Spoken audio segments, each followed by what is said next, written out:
Imagine standing on the edge of a precipice, looking down at an ocean of impossibilities.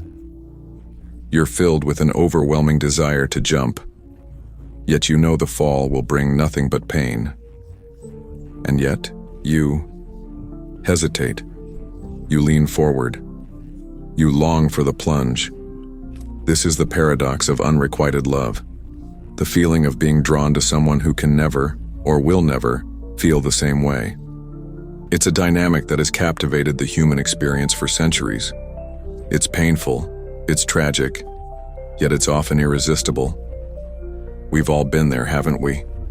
Sensing a pull towards someone emotionally unreachable, aware that pursuing this affection will only lead to heartache, yet unable to turn away. The universal pain of unrequited love. This isn't just a passing infatuation or a fleeting crush. No, this is something deeper, something more tragic. The agony of unrequited love has permeated history, from the poets of ancient Greece to the tortured souls of today's world. It's a pattern we keep falling into, even when we know we will never be loved back. Why is that? Why do we find ourselves captivated by the unreachable? Why is it that love in this form seems so elusive and yet so inevitable? What is it about unrequited love that not only resonates with our deepest vulnerabilities, but also feeds the fantasy of an idealized connection that we can never fully possess? These questions echo through the hallways of our minds, often unanswered, always persistent. And while we may try to rationalize or bury these feelings, the fact remains, we are inexplicably drawn to the impossible. In the face of heartbreak, we keep reaching out, grasping at something that is forever beyond our touch. This paradox, this tension between longing and loss, has a name that echoes across time: the absurd.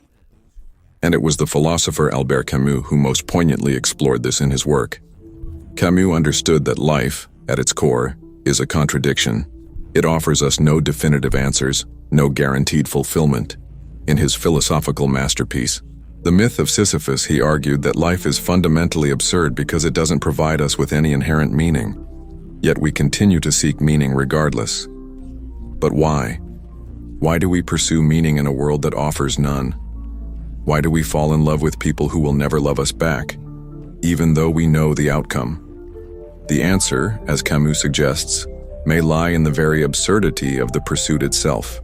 It's the chase, the striving, that brings us to life, even when we know it's futile. So, as we dive deeper into this idea, we must ask, what is it about the pursuit of unattainable love that captivates us? Why do we find ourselves caught in this tragic, yet almost magnetic cycle? Let's explore this question together, starting with Camus's philosophy of the absurd. And through it, we will come to understand the tragic allure of loving those who will never love us back. The root of the problem. Camus and the absurd picture. A man, standing before an unscalable mountain. He knows there's no summit to reach, no peak to conquer. Yet with unwavering determination he begins to climb. Each step is heavier than the last, his muscles aching, his resolve tested. And still he climbs, driven by the illusion of a goal that will forever remain out of reach. This is the essence of Albert Camus' philosophy of the absurd, the tension between our desire for meaning and the universe's indifferent silence. Life, in Camus' view, is not inherently meaningful. It offers no ultimate purpose or final answers. And yet, we, the human beings caught in this existential void, continue to search for it. We search for love, for purpose, for answers that may never come. And in doing so, we confront what Camus called the absurd hero, a relentless pursuit. At the heart of Camus' philosophy is the figure of the absurd hero. This is a person who, fully aware that life holds no inherent meaning, continues to pursue a goal despite the futility of the endeavor. The absurd hero knows that the struggle is pointless, yet finds meaning in the act of struggling itself. Consider The Myth of Sisyphus, one of Camus's most famous works. Sisyphus, condemned to roll a boulder up a mountain only for it to fall back down every time, embodies the absurd hero. There's no end to his task, no hope for success. And yet, Camus famously writes, the struggle itself is enough to fill a man's heart. In the repetitive, doomed task, there's something profoundly human, something that speaks to the essence of our experience. It's easy to see how this idea mirrors the experience of unrequited love.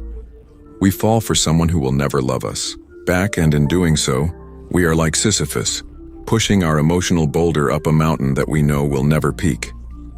There is no hope of fulfillment, no promise of a reciprocal connection, yet we persist. Why? The search for meaning in the face of futility. The truth is, the allure of unrequited love mirrors the absurd condition of human existence itself. Camus believed that humans are fundamentally driven by a need for meaning and connection. This desire is so deeply ingrained that even in the face of absurdity, when we know that our efforts will never bear fruit, we cannot help but continue striving. In many ways, unrequited love is the embodiment of this human search for meaning. We yearn for a love that eludes us, a connection that's forever out of our grasp.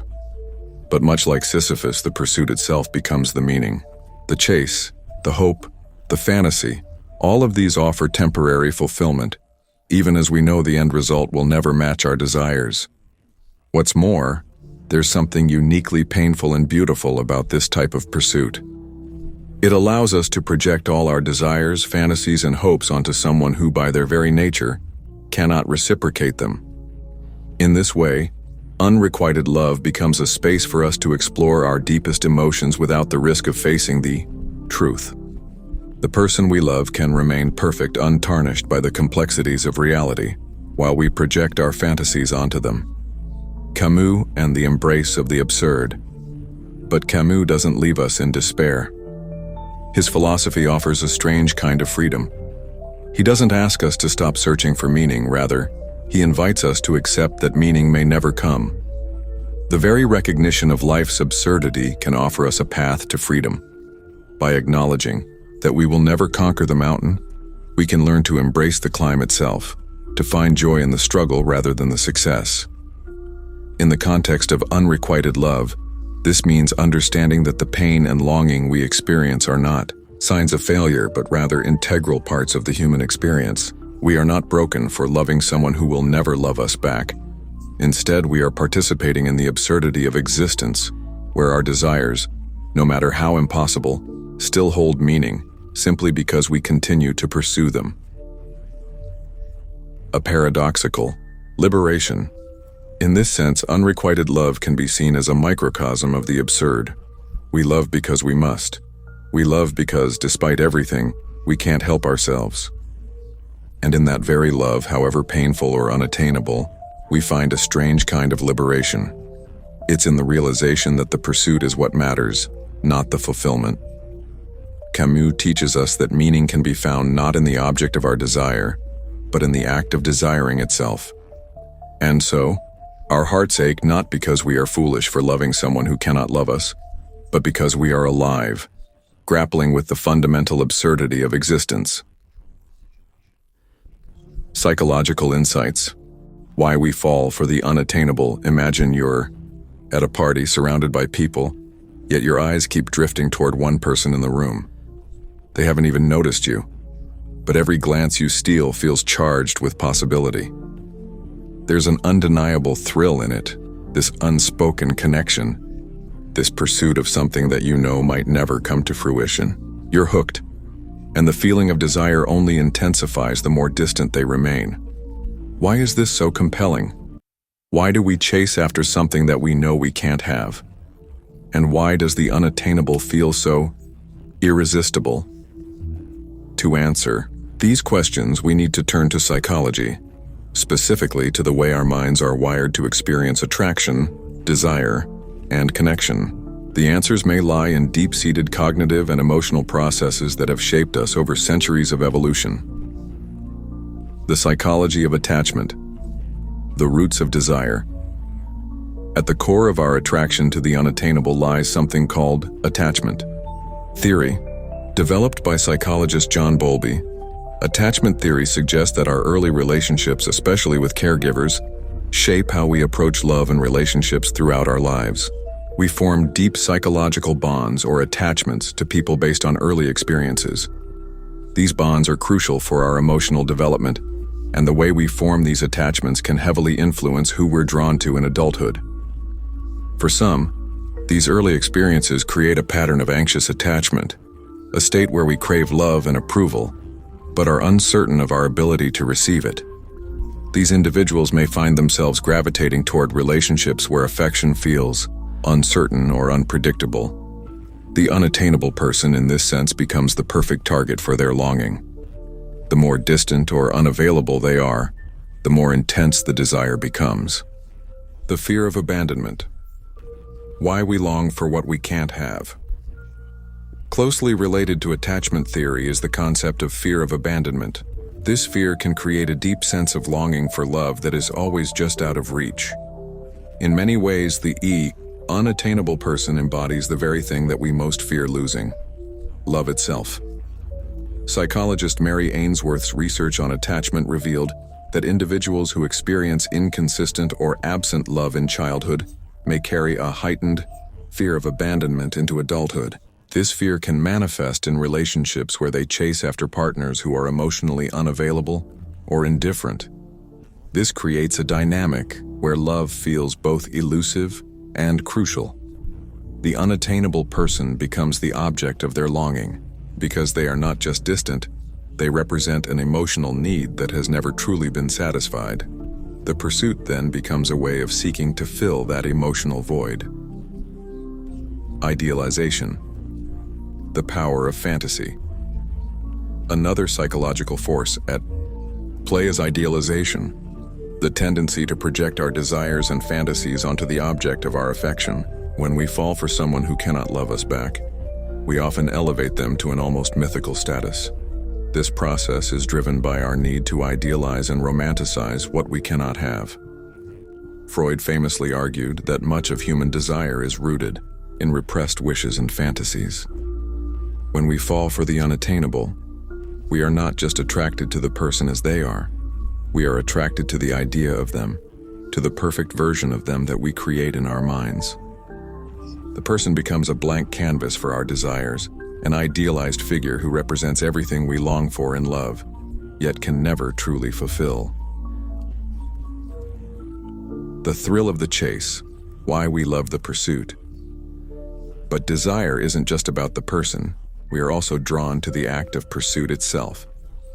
Psychologists have long known that the process of chasing something we cannot have can trigger a rush of dopamine, the feel-good neurotransmitter. This chemical reward makes the pursuit feel pleasurable, even when the outcome is uncertain or doomed. The chase becomes a self-rewarding cycle, reinforcing the very desire that we know will not end in satisfaction. This thrill of the chase plays a significant role in why we fall for unattainable people. The more they withdraw or remain distant, the more our minds become fixated on winning their affection. And paradoxically, the less they show interest, the more we want them. This dynamic triggers a powerful psychological cycle, one that leaves us addicted to the pursuit, not the resolution. Projection, turning desire into obsession. There's also the concept of projection, the psychological mechanism where we attribute our own desires, qualities, or needs onto others. When we fall for someone unattainable, we project our idealized self onto them. We may even convince ourselves that they are our soulmate, or that we share a profound connection, even when they have given us little reason to believe that. This projection leads to an obsession with the person, as they represent not just the object of our affection, but the fulfillment of a fantasy we've created in our minds. Carl Jung, the famous Swiss psychologist, argued that projection is a defense mechanism we use to protect ourselves from confronting parts of our unconscious. In the case of unrequited love, the person we are obsessed with often represents an unconscious desire or need, whether it's the longing for validation, intimacy, or the fulfillment of an emotional need we've never fully experienced. The more distant they remain, the stronger the projection becomes, deepening the obsession. Freud, Jung, and contemporary theories. Freud's work on the unconscious mind gives us another clue as to why we fall for the unattainable. In his view, much of our attraction is driven by unconscious urges and desires, many of which are rooted in unresolved conflicts from our past. When we fall for someone who cannot reciprocate our feelings, we are often revisiting unresolved emotional conflicts from childhood. Whether it's a desire for the unattainable love of a distant parent or the search for approval that was never fully given, these dynamics manifest in adult relationships. Jung's concept of the anima and animus, the unconscious feminine and masculine aspects of ourselves, also plays a role here. The unattainable person may represent an archetypal ideal that we feel we must chase to complete ourselves. It's the idea that in the other person, we find a reflection of our deepest, most repressed desires. The cycle of attraction and the unattainable. At its core, our attraction to the unattainable is a complex interplay of attachment patterns, emotional needs, idealization, and the thrill of the chase. Our desire to be loved, to be seen, and to be validated is so deeply ingrained that we seek out people who embody those desires, even if they can never fulfill them. The unattainable becomes not just an object of affection, but a mirror of our deepest emotional longings and fantasies. But this psychological understanding doesn't make the pursuit any less painful. If anything, it explains why we fall harder for those who cannot love us back. Our minds, wired for emotional connection and the quest for meaning, compel us to keep chasing even when we know the outcome. The role of media and society in shaping our romantic desires. Think back to the last romantic film you watched. A chance. Encounter. The stolen glances. The heart-wrenching tension between two people who for some reason can't be together. The music swells. The scene fades to black just before the kiss, leaving you with the aching satisfaction of a love that could have been, if only circumstances were different. Now think about the images that fill your social media feed.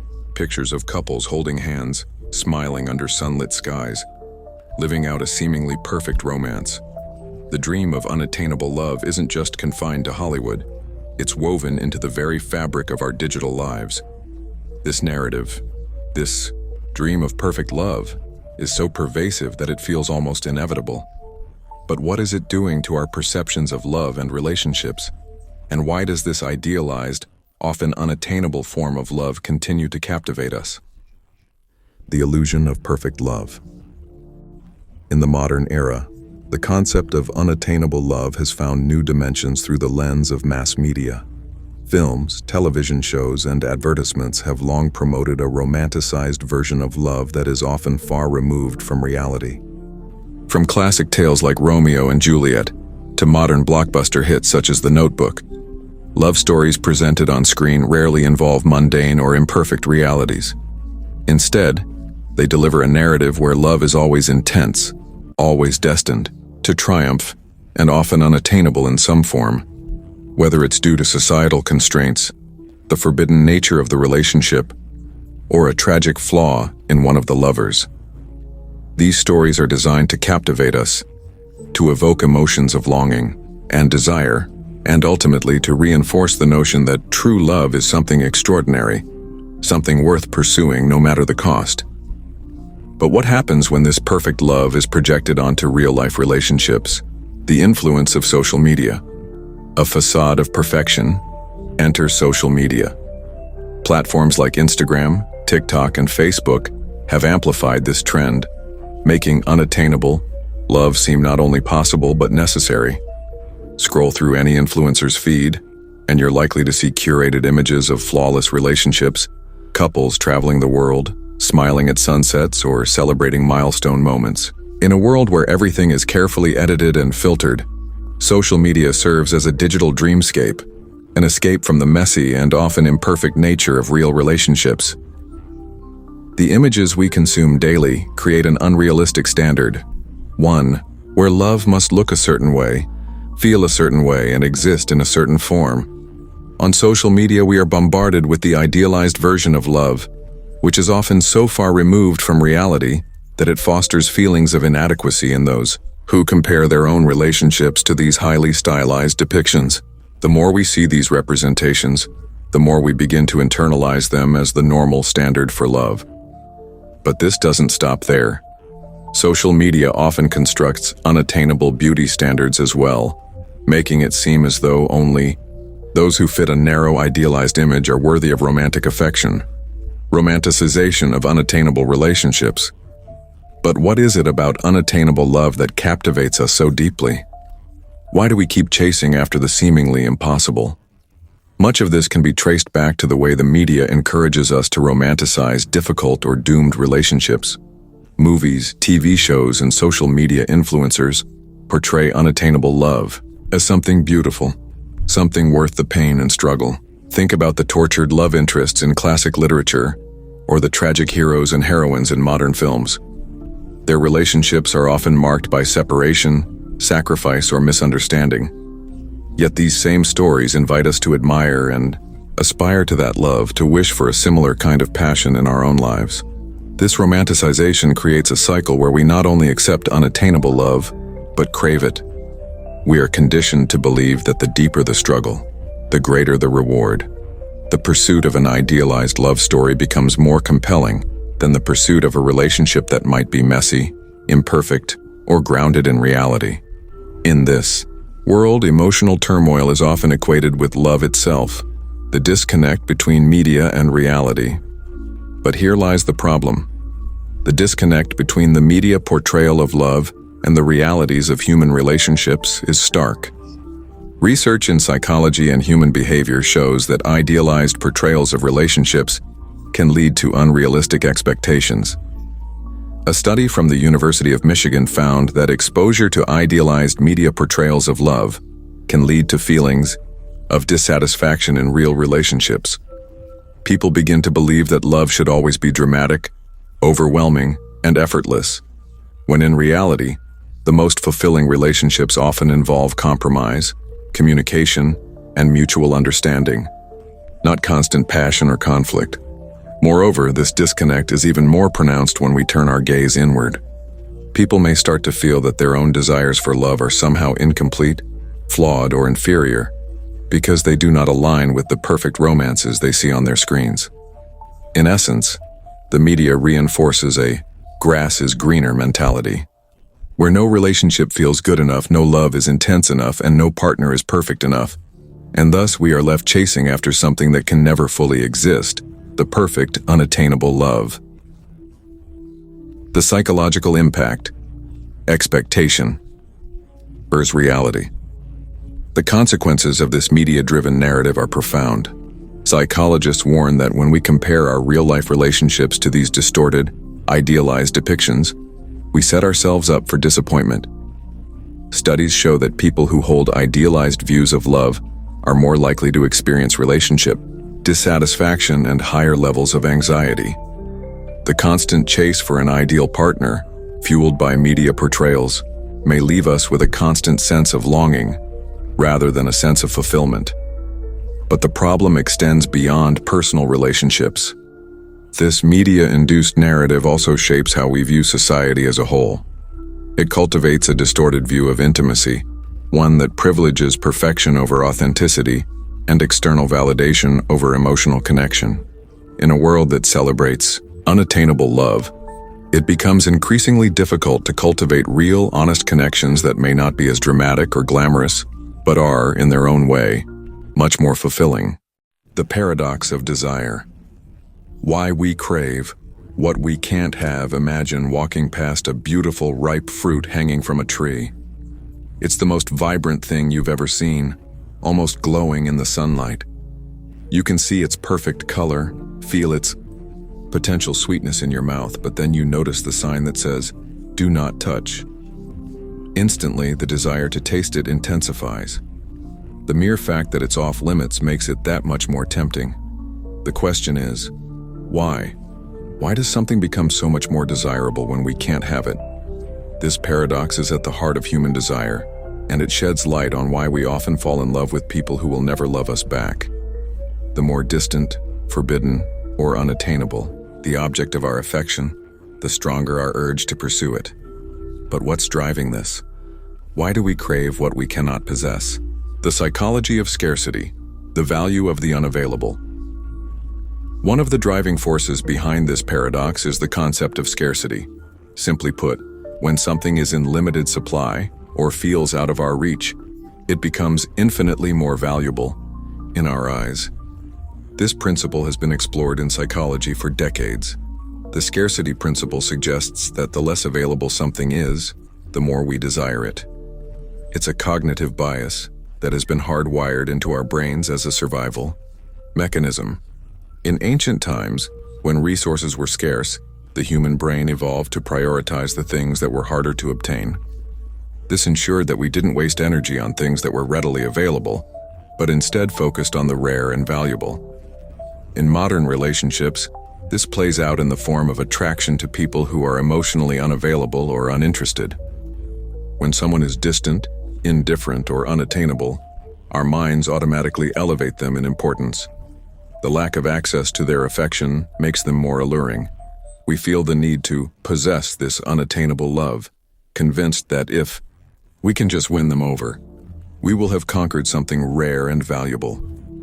Psychological reactance, the forbidden nature of love.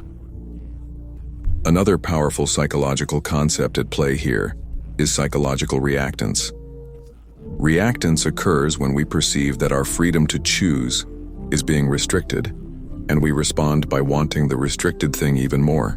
This can happen in many areas of life, whether it's someone telling us not to do something, or a person making it clear that they will never reciprocate our feelings. In both cases, our instinct is to rebel against the restriction. We push against the boundaries, often increasing our desire for the very thing that is being withheld. This phenomenon is particularly strong in romantic relationships. The more someone signals that they are unavailable, the more we crave them. It's almost as if the person's lack of interest becomes a challenge, a way for us to assert our control and prove that we can break through the barriers they've set. The forbidden nature of love increases its allure, making it all the more irresistible. The power of possession, desire as control. At its core, desire is not just about attraction, it's about control. We want to possess the object of our desire because possession equals validation. When we desire someone who is unattainable, we may not just want them for who they are, but also for what they represent. Their affection becomes a symbol of our worth, of our ability to win or conquer something that was once beyond our reach. This need to possess love goes hand in hand with deeper psychological needs for self-esteem and validation. When we win over someone who was initially indifferent, we feel validated, as though we have proven our value.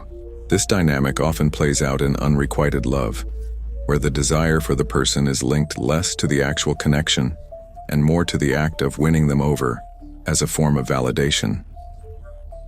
The forbidden fruit in philosophy. A look at human nature. Philosophically, this paradox of desire speaks to a more profound question about human nature. Why are we so drawn to what we can't have?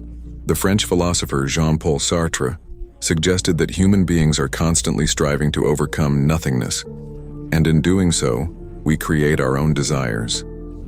We desire what is unattainable not because it is inherently good or necessary, but because it allows us to project meaning onto something that exists in the realm of possibility, but is forever beyond reach. It is the act of desiring that defines us, more than the object of that desire itself. In a similar vein, Friedrich Nietzsche argued that desire for the unattainable is bound up in the struggle for power. By desiring what is beyond our grasp, we assert our will and define our existence. The unattainable becomes a measure of our strength, a symbol of our ability to overcome limitations. And in the case of unrequited love, the unattainable lover represents a form of power that we crave to possess, even if only for the fleeting satisfaction of the chase. The heart of the paradox. Desire as a reflection of self. Ultimately, the paradox of desire lies in the fact that we are not just chasing after someone else's love. We are chasing our own reflection. The more unattainable the person, the more we project our own fantasies and desires onto them. We craft an idealized version of the other person, and in the process we end up chasing an illusion. a version of love that exists only in our minds. But even knowing that our love is based on fantasy doesn't stop us.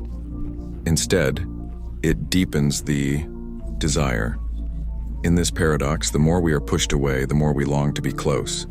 The unattainable lover becomes a mirror, reflecting our deepest desires, our need for control, and our insatiable craving for validation. We are not so much in love with the person themselves, but with the idea of them, the perfect, distant, untouchable ideal we've created. The paradox of desire, why we crave what we can't have, speaks to the very essence of human nature. We fall in love with the unattainable because the pursuit of it makes us feel alive.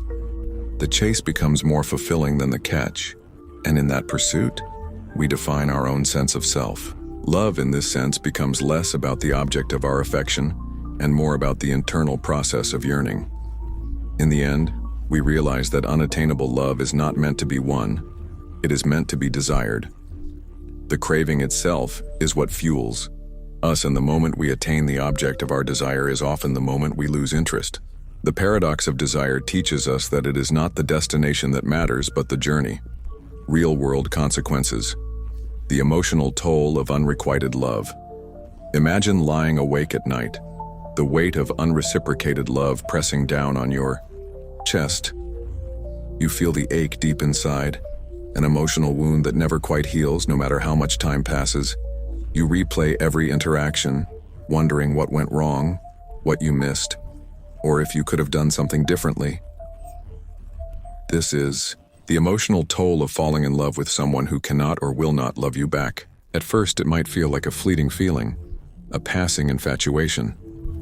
But as the days drag on, the emotional cost begins to take root.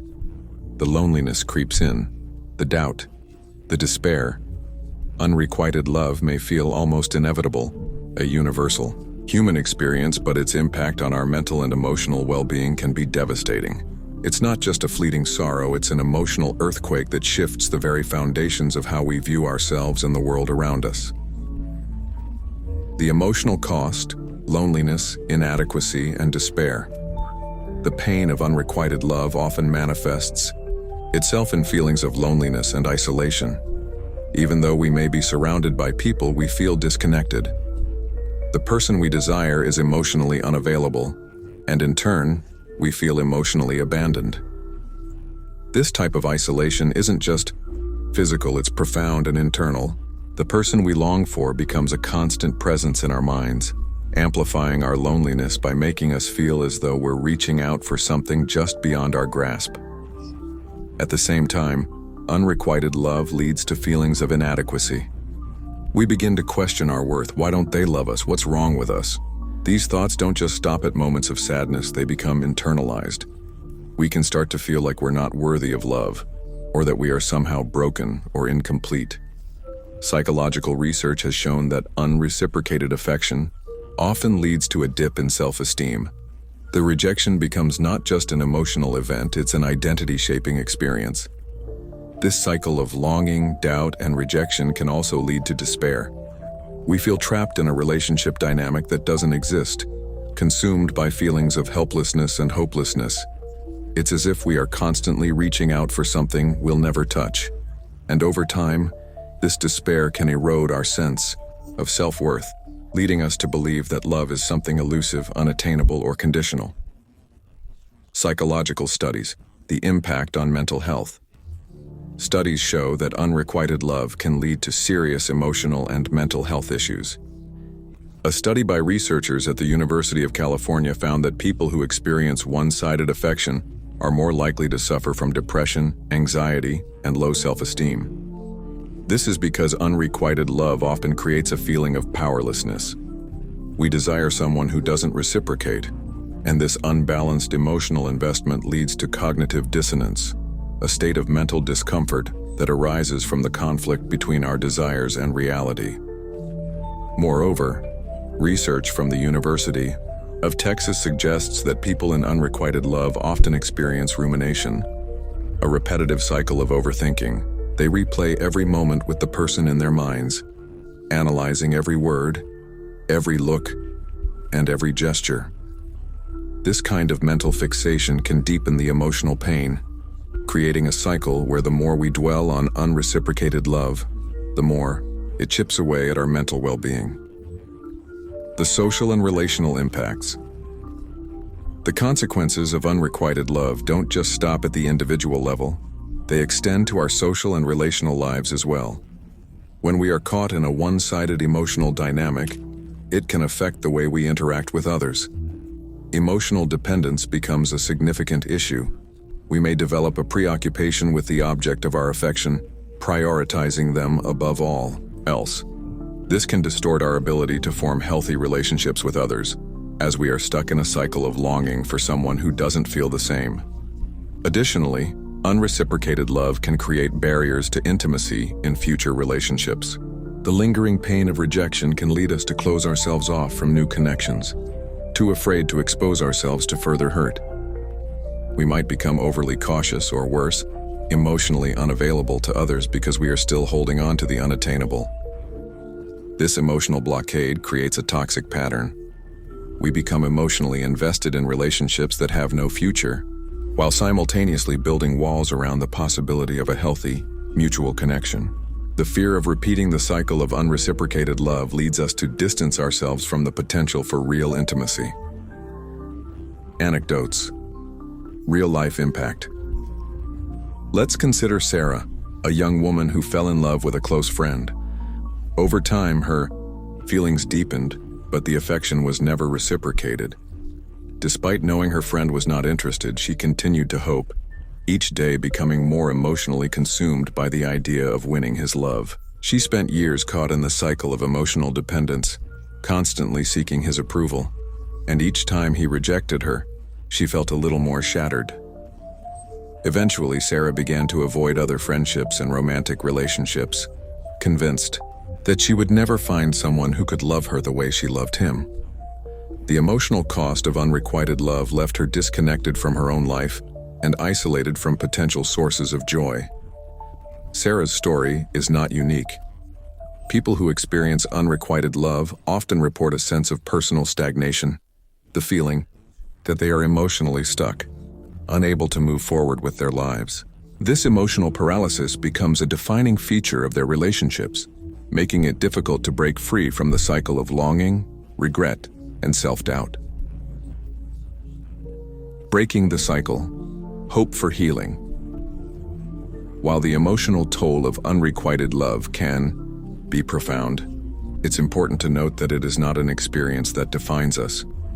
Healing is possible, though it requires emotional awareness, self-compassion, and the willingness to confront the pain head-on.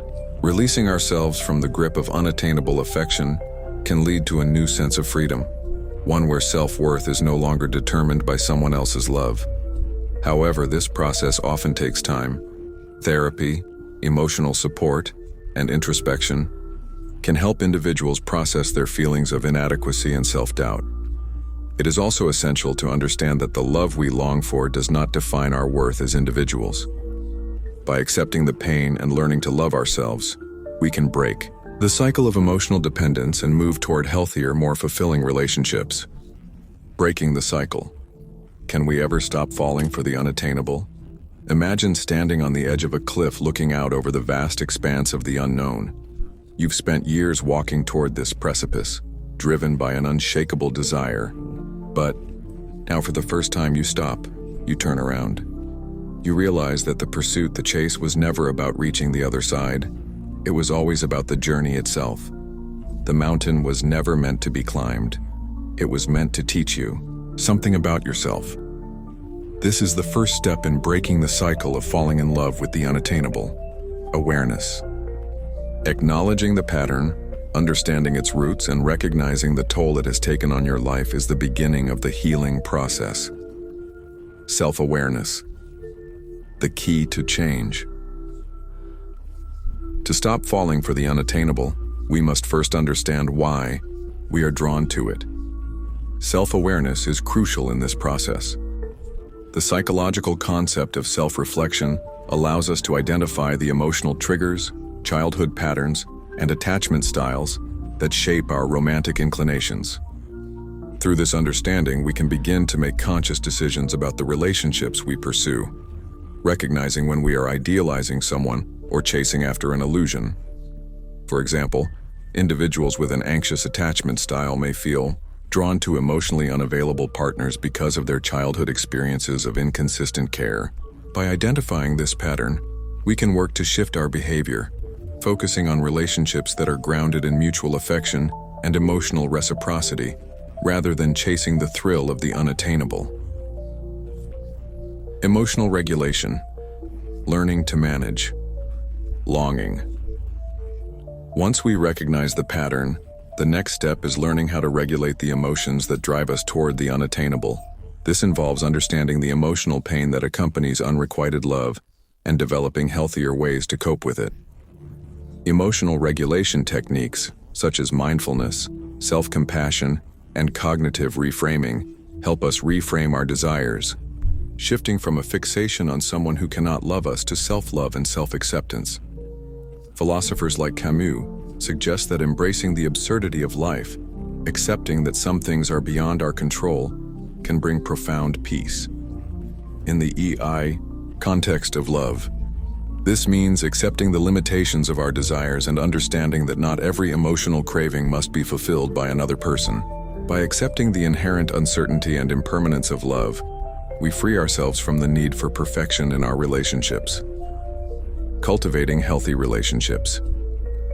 Breaking the cycle also involves learning to cultivate relationships that are grounded in mutual respect, honesty, and reciprocity.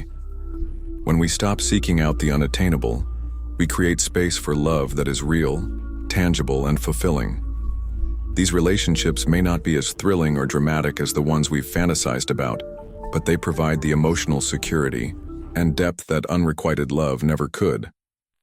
Camus and the acceptance of love's imperfection. In his work, The Myth of Sisyphus, Camus encourages us to accept the futility of life's struggles and find meaning in the journey itself. This perspective can be transformative in our approach to love. By acknowledging that love, like life, is inherently imperfect, we can embrace the beauty of relationships that grow and evolve naturally, without the burden of unrealistic expectations. Accepting love's imperfections helps us break free from the cycle of unattainable desire and instead focus on building connections that are authentic and mutual. Hope and transformation. It's not easy to stop falling for the unattainable, especially after a lifetime of chasing after it. But with self-awareness, emotional regulation, and a willingness to embrace love's imperfection, we can begin to break the cycle. The road to healing is long, and the patterns we've built are deeply ingrained. However, each step toward healthier relationships is a step toward greater emotional freedom and fulfillment. By learning to love ourselves first, we open the door to deeper, more meaningful connections with others. The real challenge is not in finding someone to love us, but in recognizing that we are worthy of love not because we earn it, but because we already have it within ourselves. Conclusion: embracing the absurdity of love. As the credits roll, the image fades to a single figure standing alone at the edge of a vast, endless sea. The waves crash against the shore, relentless and powerful. There is no destination, just the ongoing rhythm of the tides. The figure stands there not in search of an answer, but in quiet acceptance of the moment. The pursuit, like the sea itself, is eternal. And so is the human heart, forever drawn to the impossible. Unrequited love, this aching, paradoxical pursuit, may always be a part of the human experience. It is inescapable, but there's a peculiar beauty in its futility. The very absurdity of chasing something that cannot be attained is what gives this part of the human experience its profound meaning. The absurdity of desire, finding freedom in acceptance. Drawing from Albert Camus's philosophy, we find that the pursuit of unattainable love is not the failure it may seem at first glance. In fact, it is the recognition of the futility of our desires that can set us free. Camus famously wrote that the struggle itself is enough to fill a man's heart. The absurdity of life The understanding that we will never fully grasp meaning, perfection, or love does not condemn us. Instead, it frees us to experience life and love in their raw, unvarnished forms. When we accept the futility of unrequited love, when we embrace its absurdity, we no longer seek perfection or fulfillment from something or someone beyond our reach. We realize that the pursuit itself, the longing, the passion, the search is where we find meaning. By accepting that love, like life, is imperfect, we open ourselves up to the beauty of what it is, not what we wish it to be. Love as a dynamic experience. In embracing the absurdity of love, we shift our understanding of what love truly is. It is not something to be possessed or perfected. It is not a finite, goal-oriented journey. Instead, love is a dynamic, ever-evolving experience, something that exists in moments of connection, in the vulnerability of desire, and even in the pain of loss. Love is fluid, it is messy, and it is, at times, heartbreaking. But it is also beautiful in its imperfection. It is in the pursuit, the acceptance of the pursuit, and the growth that comes from it that we find the deepest meaning.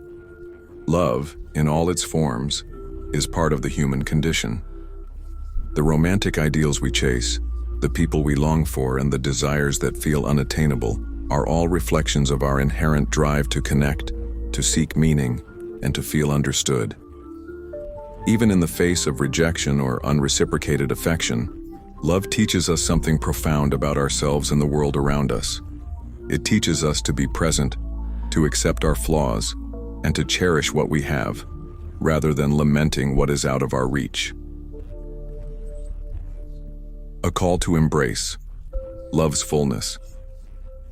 So, as we conclude this exploration, let us leave behind the notion of love as a perfect, unattainable prize. Let us embrace the full spectrum of love's complexity, the beauty, the heartache, the joy, and the struggle. In doing so, we come to realize that love, in all its forms, is a gift. It is not meant to be won or possessed, but to be lived, experienced, and appreciated in its entirety, including its painful and unreciprocated moments. As Camus said, life is absurd, and so too is love. But in embracing this absurdity, we free ourselves to experience love more fully, more authentically. And perhaps in the end, that is the greatest love we can ever find, the love of life itself, in all its flawed, beautiful, and ever-changing forms.